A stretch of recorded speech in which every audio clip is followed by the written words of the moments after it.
We were on this big male's track. I'd seen him a few days prior to the client arriving in camp, and I knew he was a good trophy. We heard the lion roar up ahead of us, and I knew we were close, but we were running out of daylight. I saw the lion about 300 yards in front of us, but it was too far for a sure kill shot, and with the bad light, the possibility of wounding him was too high. Soon it would be too dark, and we would have to leave him for tomorrow.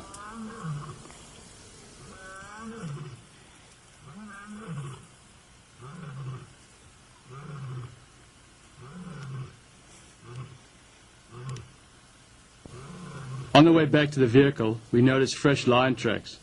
The lions had moved in the same direction as we had, and were somewhere up ahead of us.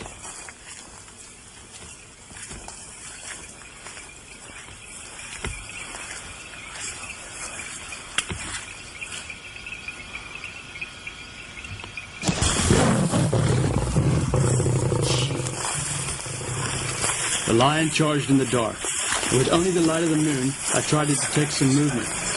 Behind me, two trackers ran. It was the worst possible move with a cat. I could only hope that I might divert the charge from the main body of hunters. We would only feel the lion as he plowed into us. I told the guns to wait, only to shoot when the lion bit the end of the barrel.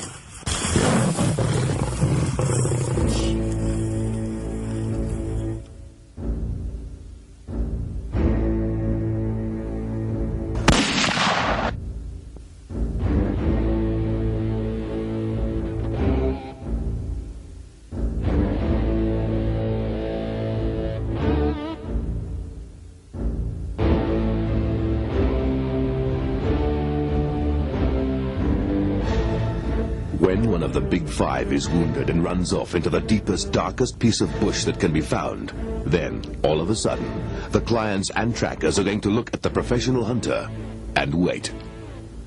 An African professional hunter accepts full responsibility for the lives of his clients when he takes them on safari. He must guarantee his clients' excitement without danger or risk of bodily harm. He is also responsible for the animals they seek and hunt. A wounded animal must never be left to die in agony or to become dangerous in its pain.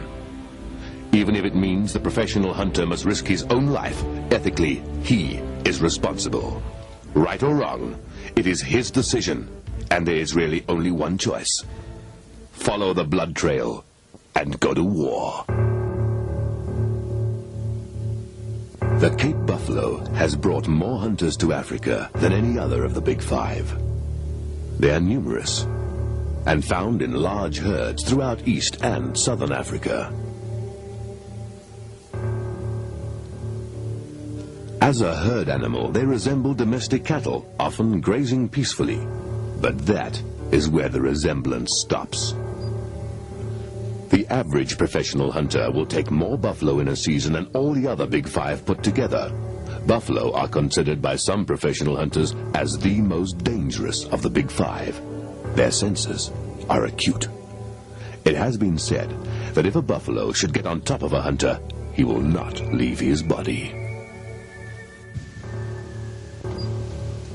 Tom Applin had come to the Okavango Delta with professional hunter Jeff Rann in search of a Cape buffalo with a horn spread of over 42 inches. In hunting this area, the hunter can expect to get in close for a shot. The heavy cover often causes the buffalo to hold until the hunter is within a few feet. The hunters try to circle around the buffalo.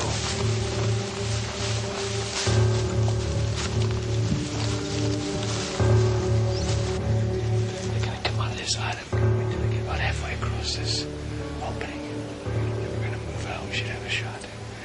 Just hope that big bull's still with those two.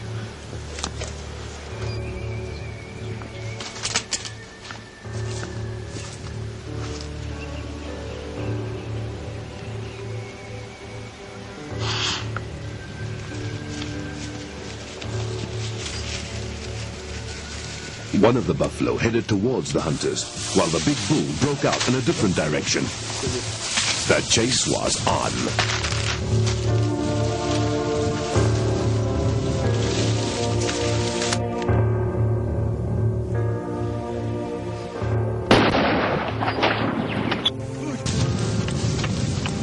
hunters moved up on the bull as fast as the terrain would allow. They had to stop him from reaching the cover of the next Palm Island.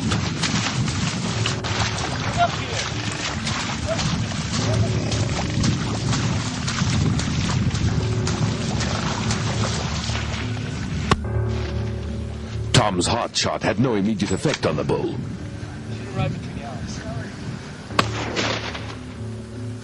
Only a brain shot will put a charging buffalo down.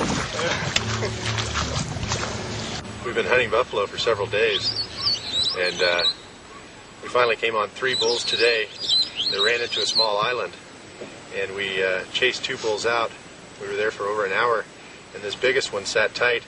He didn't run until we were about 10 yards away, and then he bolted out into an open area, and I had to shoot him from behind it about 100 yards, broke his hip, and we came up and finished him off. But it's a good hunt. You know, you can see how when they get in those thick Palm Islands that you actually could have virtually kicked their ass out of there. And we had that one the other day, and him after us, you know. Yeah. And that's the chances you take in that thick stuff.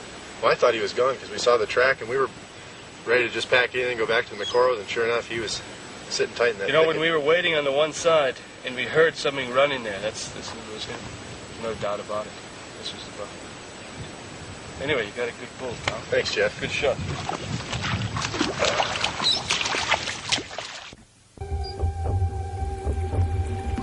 Backseat Backman, out on his safari with professional hunter Jeff Rann, had the unique experience of hunting buffalo from a Macoro. These Okavango buffalo can be sighted along the edge of an island, but normally the hunters have to go into the heavy covered Palm Islands to get a shot. The islands are home to the buffalo. They can live and die within a few square kilometers if left undisturbed.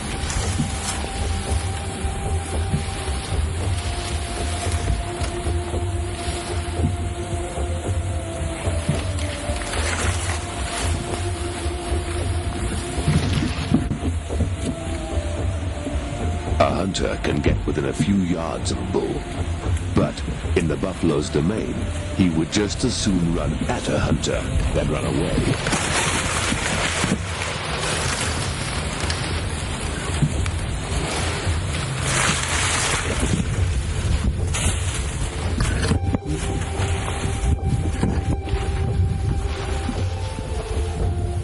Baxi had been chasing buffalo around these islands for a couple of days and was enjoying the thrill of hunting this dangerous game species.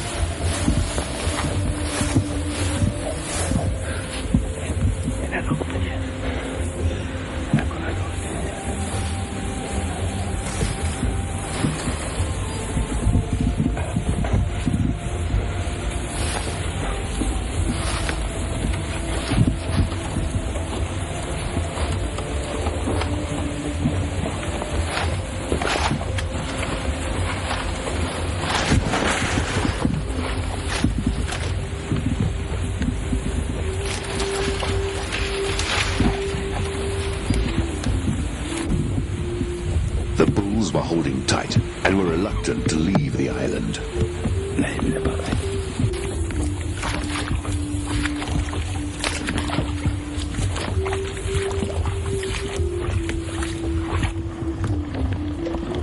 The buffalo finally broke out of the island, and Baxi got his chance.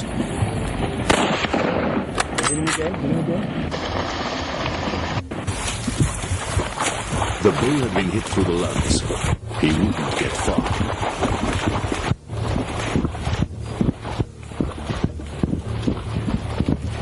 Even though the bull had been mortally wounded, he was still on his feet, proving the buffalo's reputation as the toughest of the Big Five.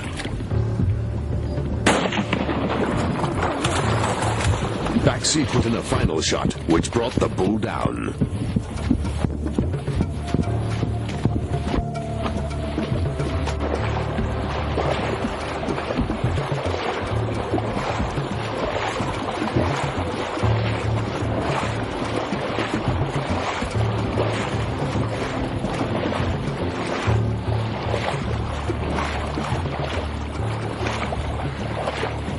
The hunters moved up cautiously, but this hunt was over. Baxi took home memories of a trophy well deserved.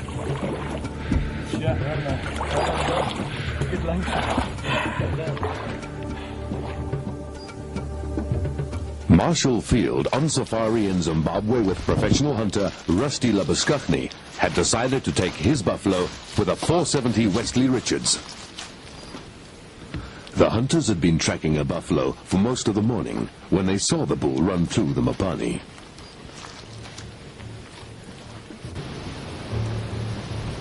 Rusty determined it was a good bull and told Marshall to take him.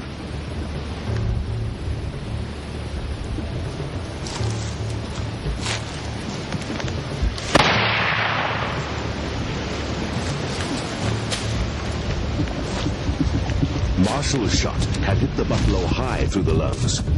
The hunters had to keep the buffalo in sight to prevent the possibility of him doubling back for an ambush.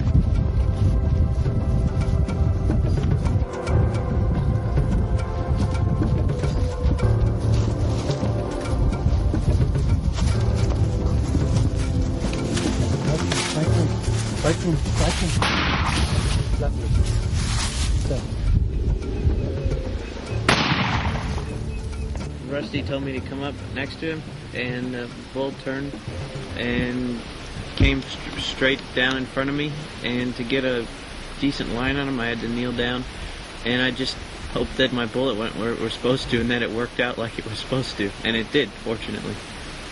It was really exciting.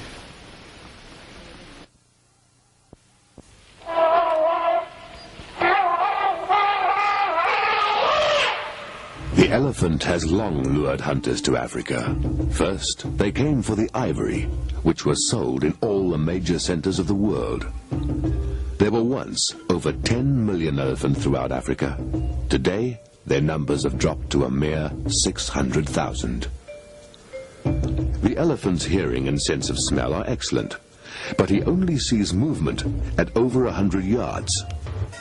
Declining herds, because of heavy poaching, as well as international pressure against hunting, have left few countries in Africa where elephant can be taken as trophies. The only countries that have sustainable elephant populations have now realized that only through controlled safari hunting can the elephant hope to survive in Africa. The average professional hunter will take less than 2 elephants in a season.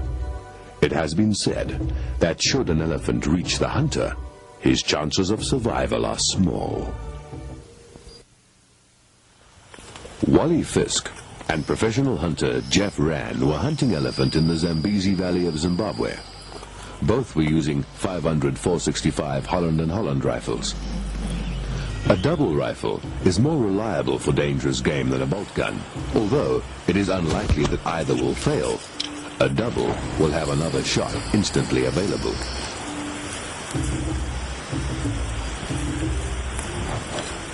Early one morning, the hunters picked up the tracks of a large herd of elephant with a big bull. As they approached, they realized that the herd had split up into smaller groups to look for shade from the heat.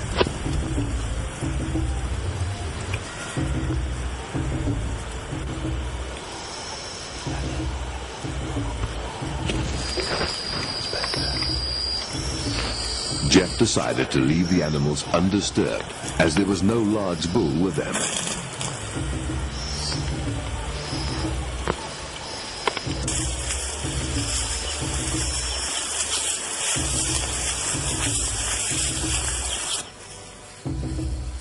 As the sun began to heat the valley, the hunters picked up the tracks again and walked on.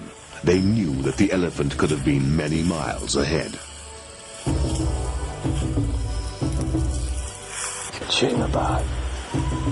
More elephants appeared in the thickets ahead. Level of the eyes. He's just sitting there with his head sort of rested down. Just walk up there. It's all relative to the position of the head. Jeff went over the brain shot with Wally. There's like a dent. There's a dent in the forehead. Yeah, that's right. That's exactly right. Okay, that's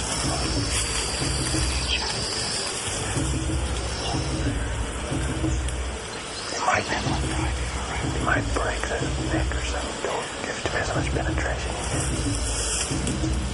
But you gotta go for the brain.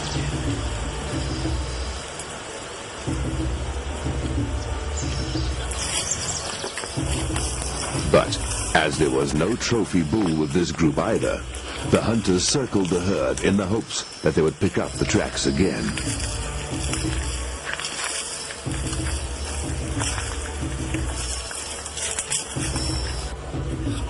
Jeff checked the wind.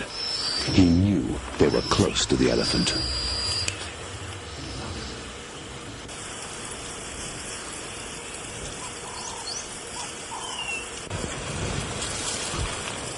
The hunters moved up carefully. Any loud sound would have sent the herd running. Jeff saw the big bull they had been after. The problem that confronted them next was to get a shot at the brain. You see his eyes there. His ear. Okay, he's picking his head up.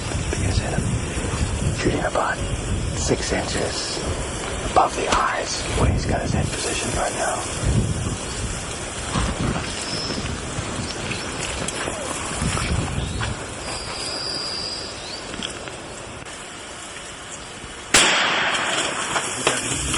Wally made the perfect frontal brain shot.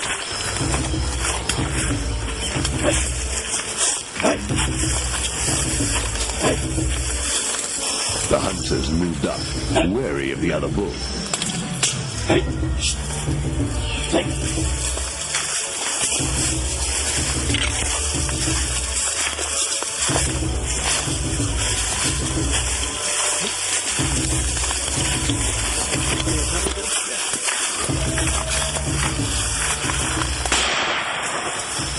Wally's second shot chased off the other bull, as well as serving for insurance.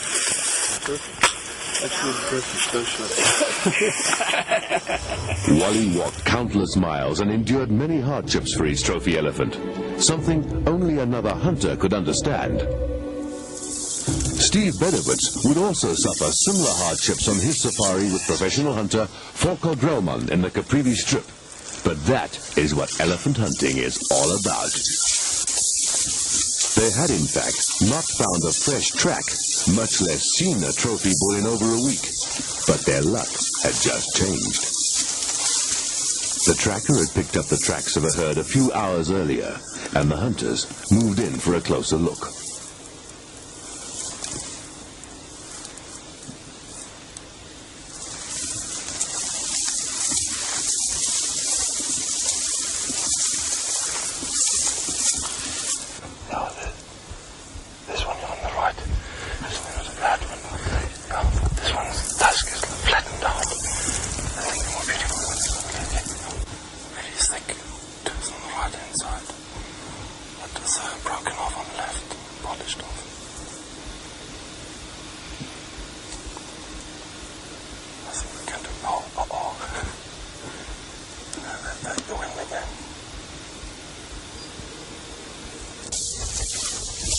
The wind changed, causing the elephants to move off. The only opportunity of the week had just disappeared. But the hunting god was in their favor. For the next few days, the hunters saw herds of elephant bulls, a phenomenon that Volker had never seen before. These large herds of elephant bulls move between Angola and Botswana on a yearly migration. But with this silver lining came a new problem. With so many elephant, once a trophy bull was sighted, it would disappear into a sea of gray bodies.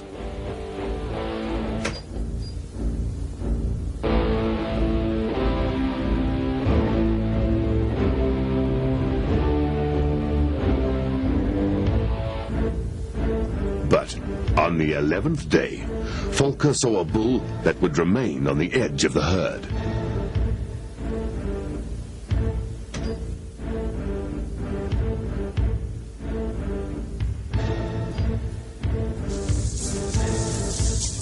The hunters moved up cautiously, ever mindful of the wind.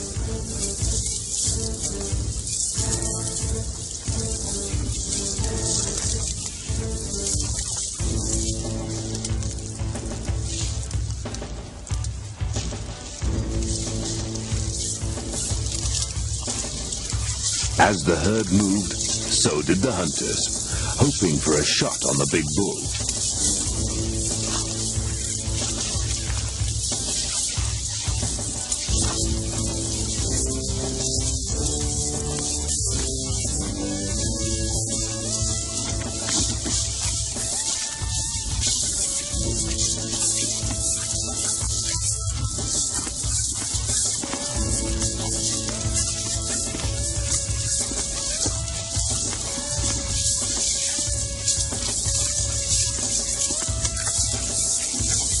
Steve would only get one chance. He would have to make a brain shot at over 100 yards. But with the herd so close to the big bull, it was the only opportunity that presented itself.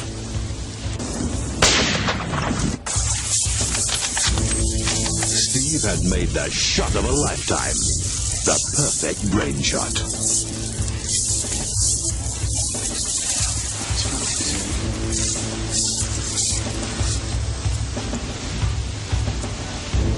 The hunters let the herd move away before moving up on the downed bull.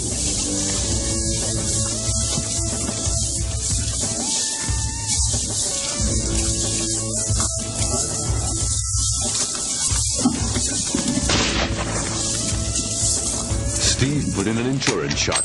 This is good practice with most dangerous game.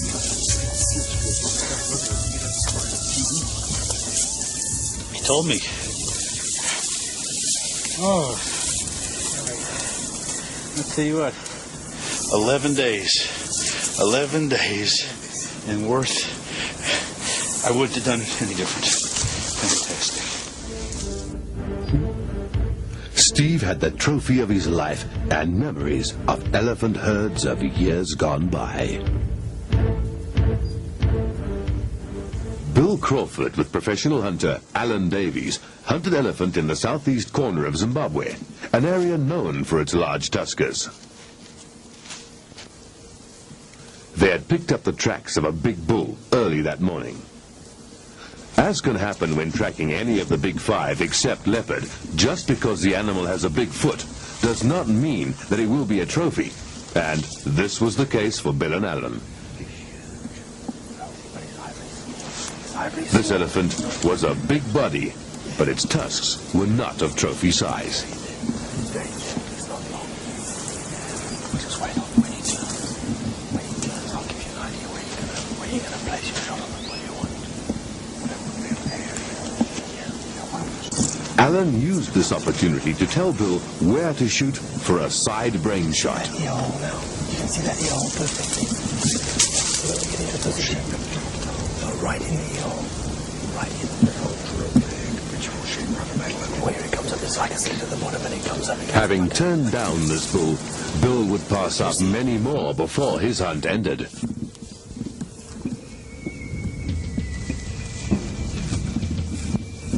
But when his trophy elephant finally presented itself, he would not have the opportunity to use the side brain shot.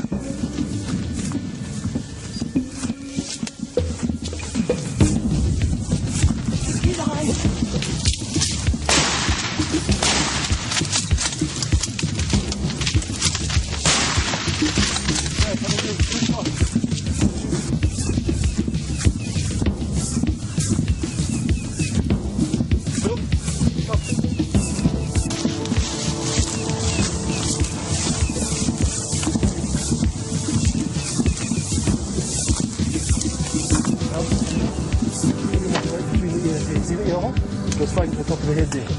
Right, that hole? Yeah, right into the, but you see the ear hole? Come down from the ear hole into the head. That hole, right there. Bill had taken a charge from the largest of the big five and had stood his ground.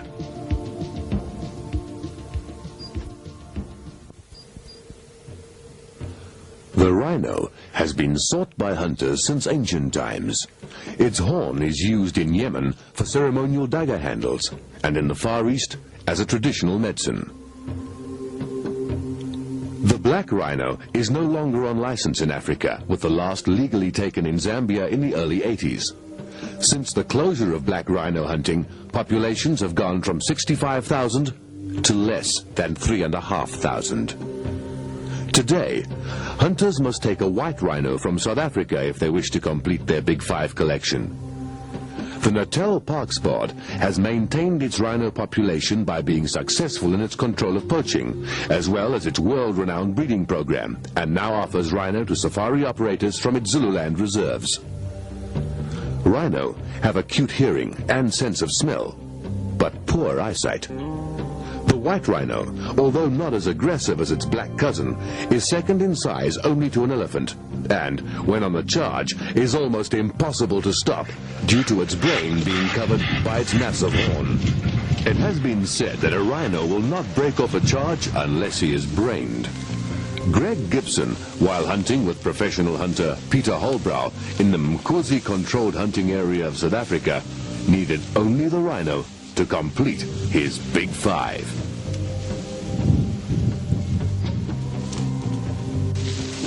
This area is the only area in Africa that now offers rhino on license that are free range. All other rhino have been reintroduced into areas that once made up their natural habitat.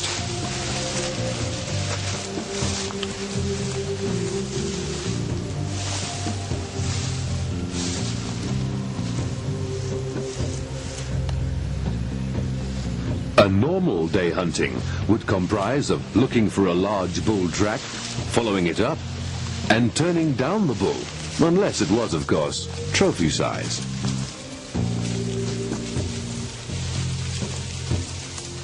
Greg and Pete had looked at and passed up over 20 rhino bulls on this safari.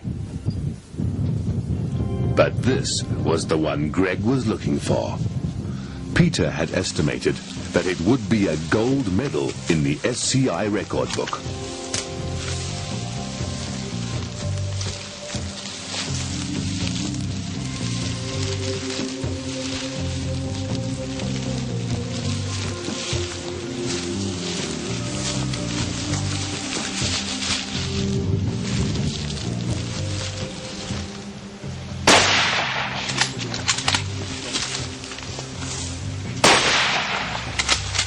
Greg's first shot should have taken out the rhino's heart, but he quickly followed up with a second. It is common practice of dangerous game to keep shooting as long as the animal is on its feet.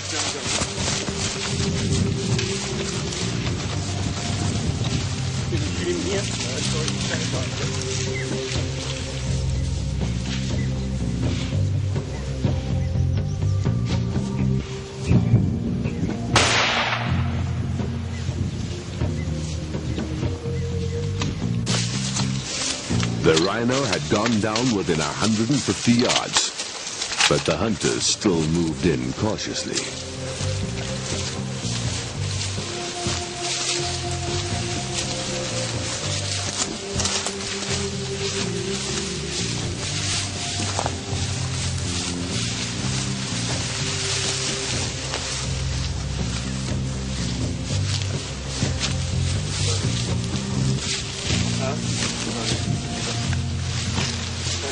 The fees Greg paid for this gold medal rhino will go a long way to ensure the survival of the species.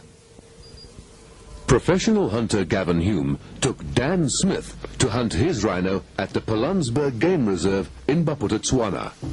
In the early 80s, the Natal Parks Board donated over 100 white rhino to this reserve.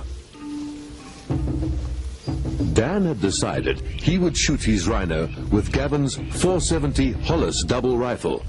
This meant that the hunters would have to get in close. The average double is only accurate within 50 yards.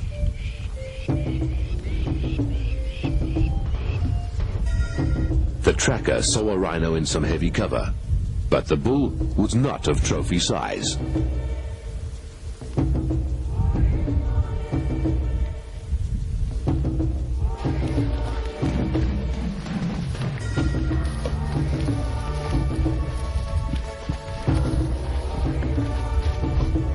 Kombe. Kombe.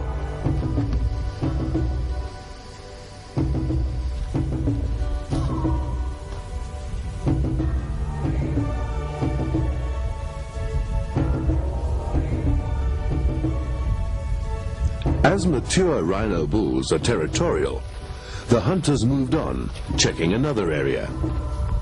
The tracker took the hunters into an area where a big bull had been seen.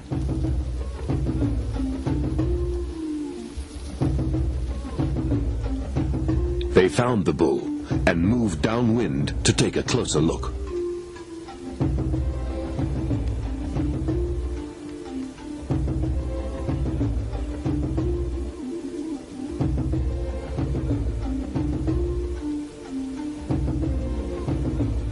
The rhino was nervous. He sensed danger and became agitated. But with the help of the long grass, Dan was able to get in for a shot.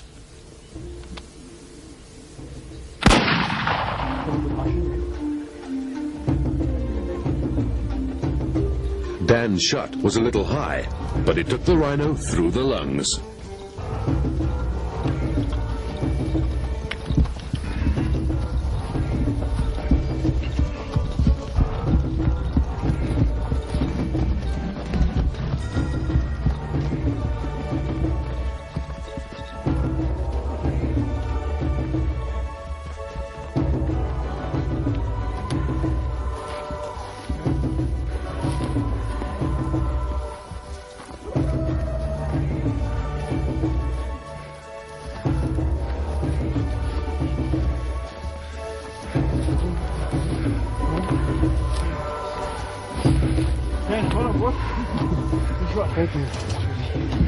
Dan had taken his rhino with a one-shot kill using a .470 double rifle.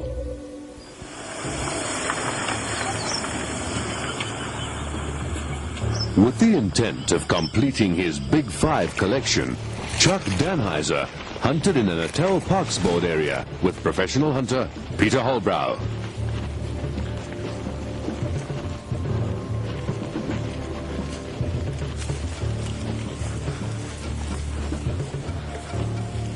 With an overpopulation of rhino bulls, the Natal Parks Board offers this surplus to safari companies. This system ensures the maximum revenue going back into rhino conservation. The long grass was both a help and a hindrance. The hunters were able to stalk in close to the bull, but were unable to get a clear shot at the rhino's shoulder. As with all wild animals, there is a point at which the animal must decide to defend its space, and the hunters were pushing that point to its limit. I don't want to shoot now. We want a clear shot of his shoulder. Let him move on around a bit and we'll see if we can work around him again. Yeah, I can't see that crease. Yeah, no, we'll wait. Let him move on and we'll try and get around a little bit.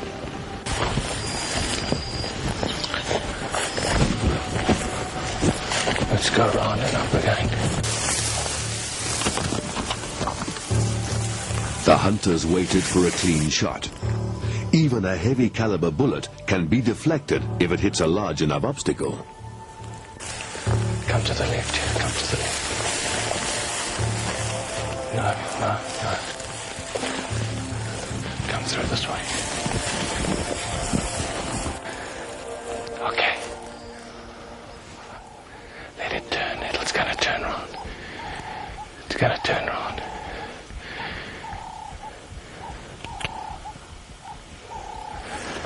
Okay, Chuck. Shoot it. Shoot it again, shoot it again. That's a good shot. Shoot it again. That's it, that's it. All three of Chuck's shots hit the rhino in the heart-lung area, which gave him a fine trophy bull. Well done, Chuck. It's a very nice rhino. It took a little bit longer to get the clear shot, I thought, in this tall grass. We never could quite see the crease that I needed to see, and slept up in the trees. And of course, you wouldn't let me shoot there because we wouldn't get off our second and third shots if necessary. And as we know from the first shot did hit him when I did fire, and then I didn't have to follow up with two more shots when he was running and before he actually went down. Yeah.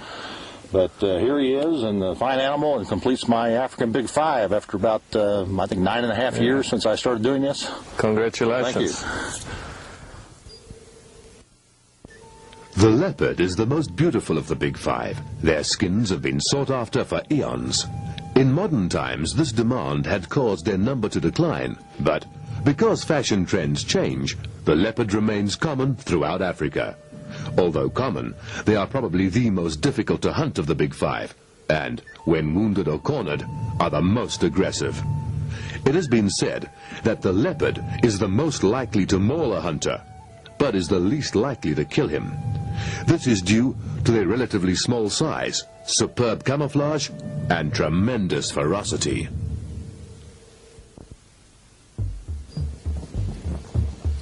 The Bushmen of the Kalahari have for centuries tracked down their game, but it has only been in recent times that they have tracked leopard for safari hunters. Lou Webb, while on safari with professional hunter Jeff Rann, would learn to understand how these diminutive people have earned the reputation as the best trackers on the African continent.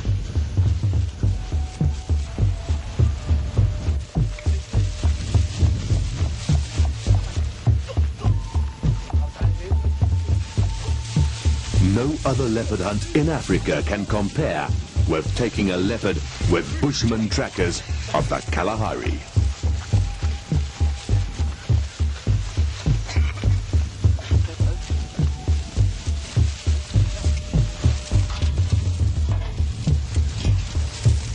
A bushman will run all day, often finding a track when others would fail, and only stop when darkness falls.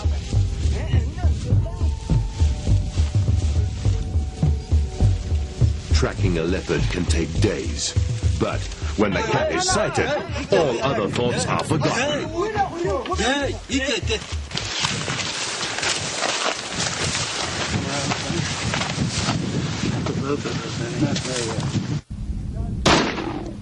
Ja! Daar is de rij! Daar is de rij!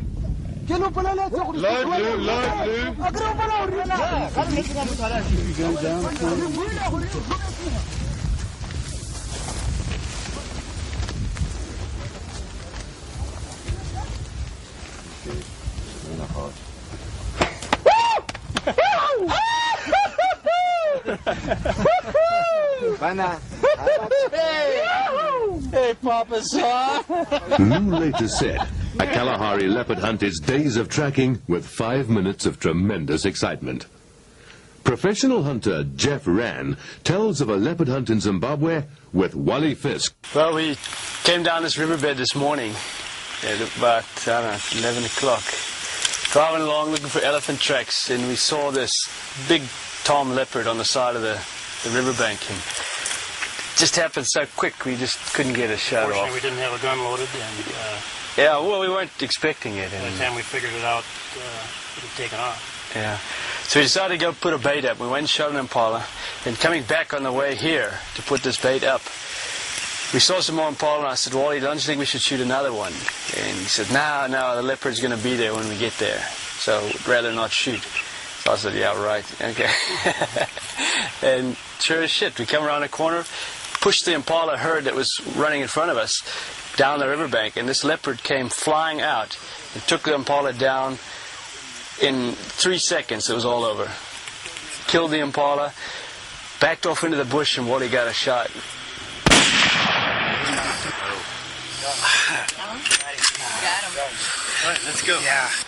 You get soft nose in there. Soft. Get soft, okay? Let's just stage it.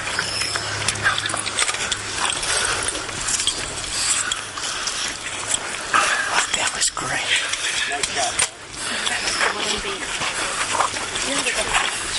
I know.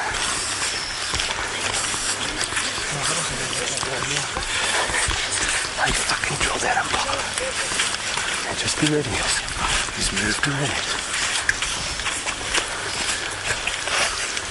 Just go. Move in the corner.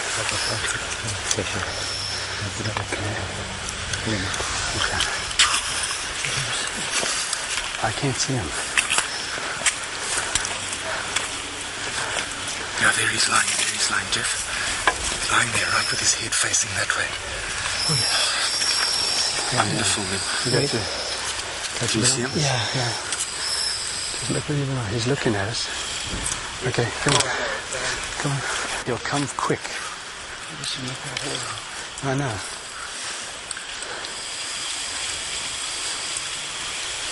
Yeah, saw us, realized. I took a quick shot and got lucky. It's great. Wally was lucky to take a leopard, let alone see one make a kill. Fred McLaren would also have his share of good luck, but not all of it was so good. Fred was hunting in the Kalahari Desert of Botswana with professional hunter Jeff Rann. He was hoping to take a large male leopard with the help of the Bushman trackers.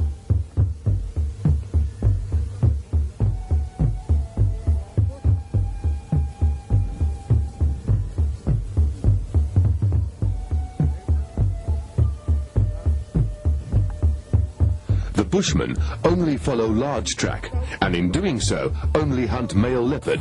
This saves valuable time otherwise lost on baiting.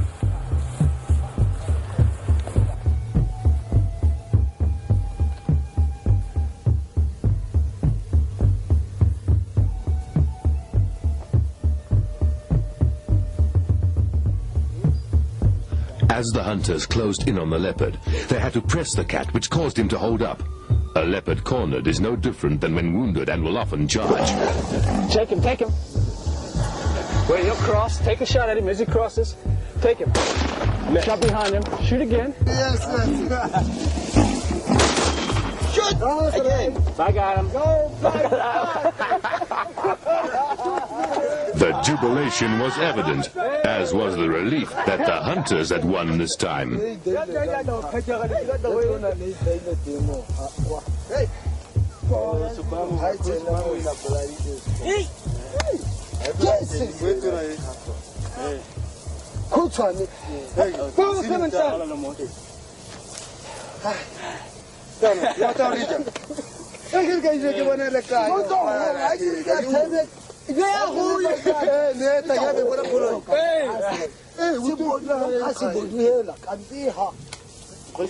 almost had one of those guys. Huh? He almost had one of those guys. When he came out of that bush there.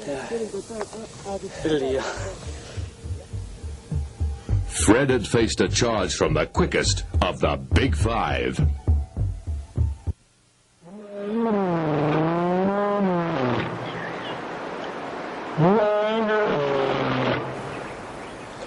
The lion is the lord of the bush.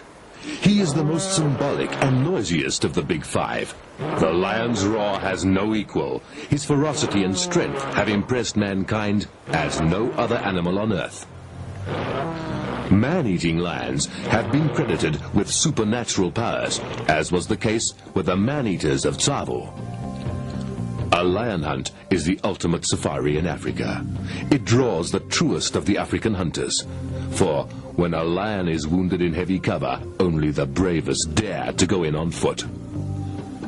Many professional hunters classify this animal as the most dangerous of the Big Five, especially when wounded. Once a lion is on the hunter, he will ravage his body and often start eating him.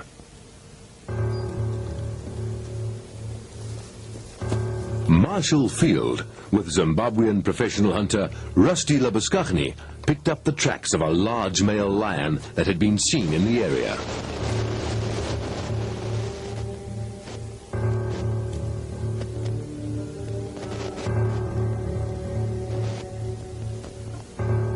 Rusty had seen this lion weeks before, and it had been injured.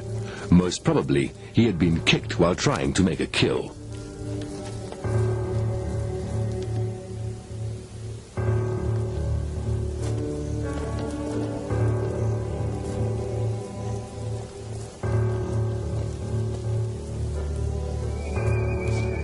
The tracks now lead back towards a bait that the hunters had put up the previous day.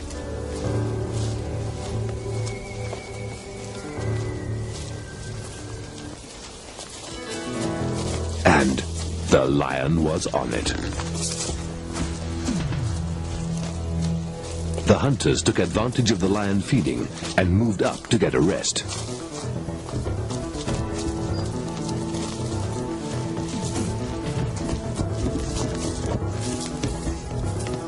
The lion saw movement and looked toward the hunters. Marshall's shot took the lion in the head. But the lion rolled off a bank, which caused the hunters to lose sight of him.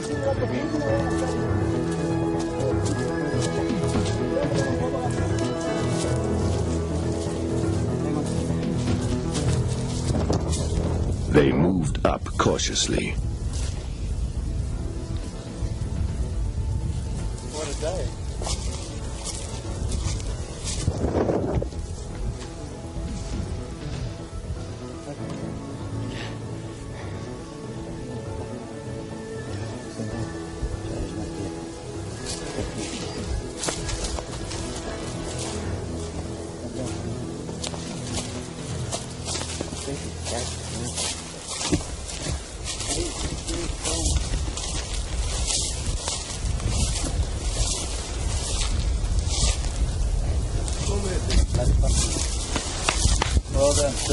Marshall had taken a grand old man that would not have survived much longer in the bush because of his injuries.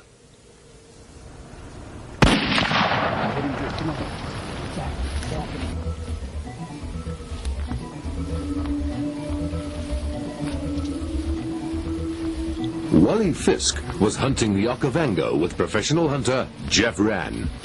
They had been hunting lion for over a week, following tracks all day and returning empty-handed. But that changed on the morning of this day. Wally wanted to take a lion with his Holland & Holland 465, the way a lion should be taken. But it looked like his shot went a little high on the shoulder, and the lion ran into the heavy Palm Island. What made the situation worse was that the lion had two other males with him, and they would be reluctant to leave.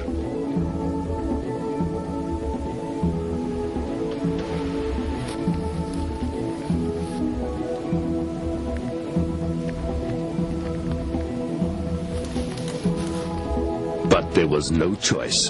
The hunters had to go in after the wounded lion.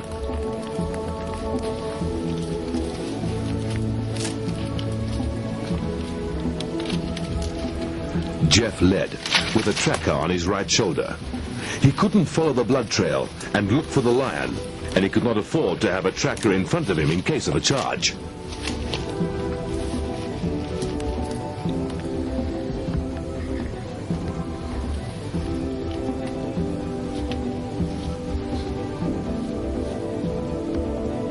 As they followed, it became clear that the lion knew that they were behind by his weaving through the bush.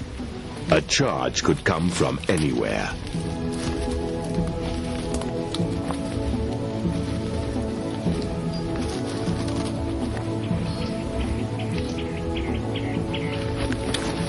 Nerves were taut as a francolin jumped up in front of the hunters. Jeff heard a low groan and then saw movement up ahead. Wally had trouble seeing the lion in a thick bush, but held his shot until he was on the lion's shoulder.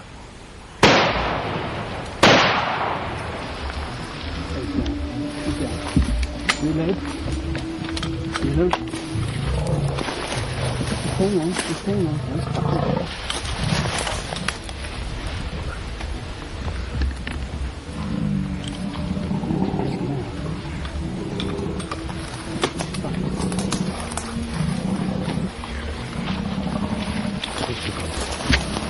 Jeff moved up quickly.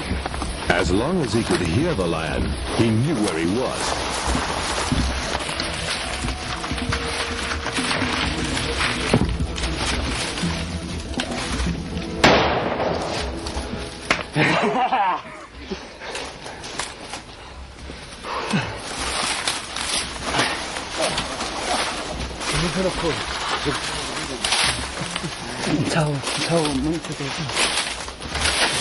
Some better than thank you.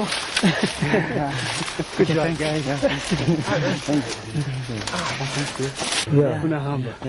No, I don't know where he's hit, but Was he wanting to come or go?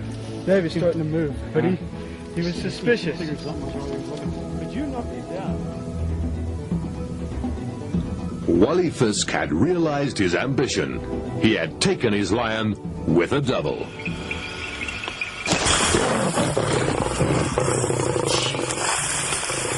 PH, Jeff Rand and Tom Sparling were in Leopard on the track of a big male when they lost the light. As the hunters returned to their vehicle, they were charged by the lion in the dark.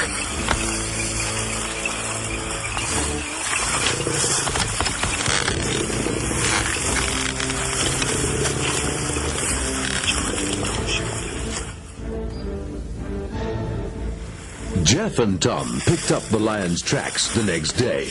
The track was fresh. They were only a few hours behind him.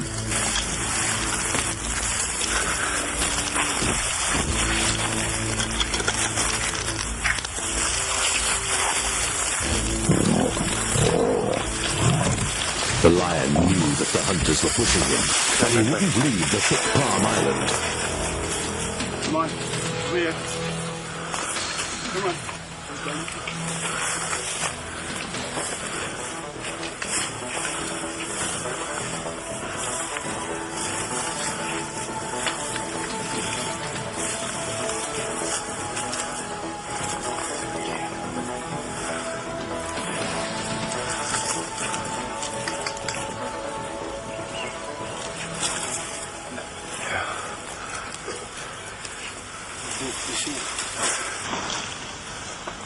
The hunters carried on with the track. The lion was beginning to cross over his own track and that of the hunters.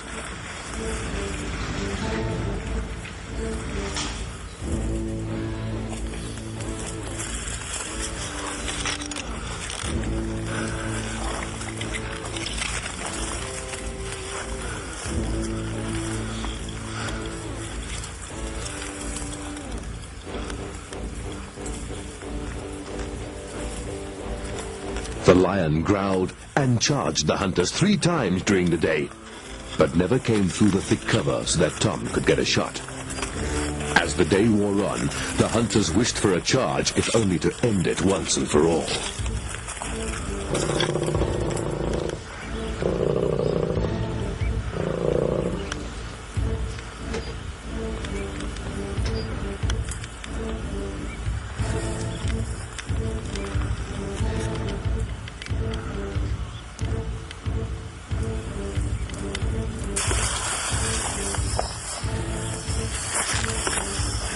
As the hunters were yet again losing the light, they tracked the lion past the same tree for the 3rd time that day. Jeff suggested that Tom should wait in the tree, whilst he tried to push the lion towards Tom. Jeff's only concern was that the lion would charge, and that he would have to kill it. Their strategy worked. Tom got a shot as the lion moved through the bush, taking him through the heart.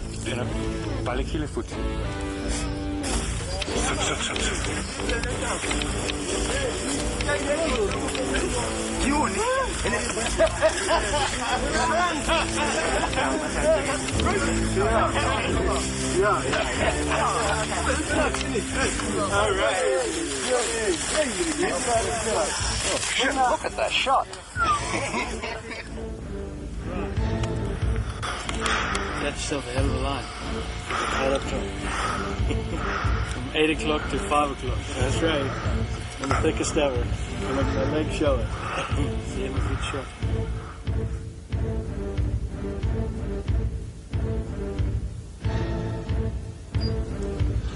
When hunting Africa's Big Five, there is always an element of risk. Every season, somewhere in Africa, there is a mauling, tossing or trampling, often resulting in the loss of human life.